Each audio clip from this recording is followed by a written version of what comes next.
ফুটবলাররা ক্লাবে খেলে কারি অর্থ উপার্জন করেন।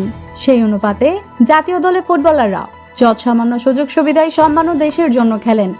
জাতীয় দলে ফুটবলারদের সুযোগ সুবিধা বিভিন্ন দেশের ফেডারেশনের সামর্থ্য ও নীতির উপর নির্ভর করে। বাংলাদেশ জাতীয় ফুটবল দলের ফুটবলারদের সুনির্দিষ্ট কোনো ম্যাচ ফি নেই। জাতীয় দলের ক্যাম্পে থাকলে ফুটবলাররা 20,000 টাকা পেয়ে থাকেন। কিট, জার্সি, ট্র্যাকস্যুট পেয়ে থাকলেও বুট, অন্য সরঞ্জাম ফুটবলারদের নিজেদেরই ব্যবস্থা করতে হয়। জাতীয় দলের ক্যাম্পে ফুটবলাররা ইনজুরি হলে ফিফার ক্লাব প্রোটেকশন স্কিমের আওতায় বাফুফে ফিফার মাধ্যমে ক্ষতিপূরণ অর্থ সংশ্লিষ্ট ক্লাবকে প্রদান করছে গত কয়েক বছর যাবৎ। এছাড়া আর তেমন কোনো সম্মানী বা বিশেষ কোনো সুযোগ সুবিধা বাফুফে প্রদান করে না।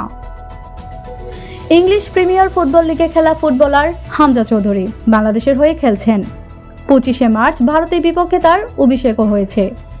বাংলাদেশের হয়ে প্রথম ম্যাচ খেলায় হামজাকে বাফুফে কেমন সুযোগ সুবিধা প্রদান করেছে এটা নিয়ে ফুটবল অঙ্গনে কৌতূহল রয়েছে।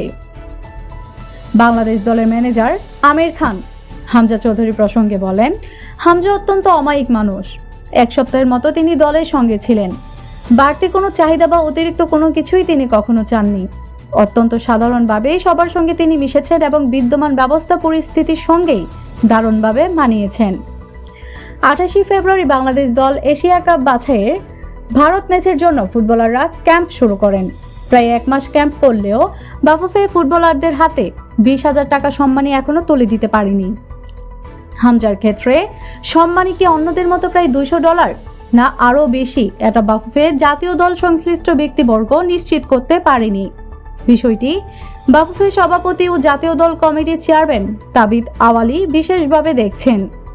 তিনিও এই বিষয়ে কোনো কিছু প্রকাশ করতে চান না। হামজা বাংলাদেশের হয়ে প্রথম ম্যাচ খেলবেন। এই ঐতিহাসিক ম্যাচ দেখতে ইংল্যান্ড থেকে তার পরিবার এসেছে। হবিগঞ্জ থেকেও অনেকে শিলংয়ে উপস্থিত হয়েছিলেন।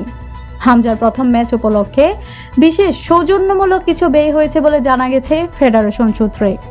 এই ব্যয় ফেডারেশনের ফান্ড থেকে নাকি সভাপতি তাবিদ আওয়াল নিজেই বহন করছেন এটা নিশ্চিত হওয়া যায়নি।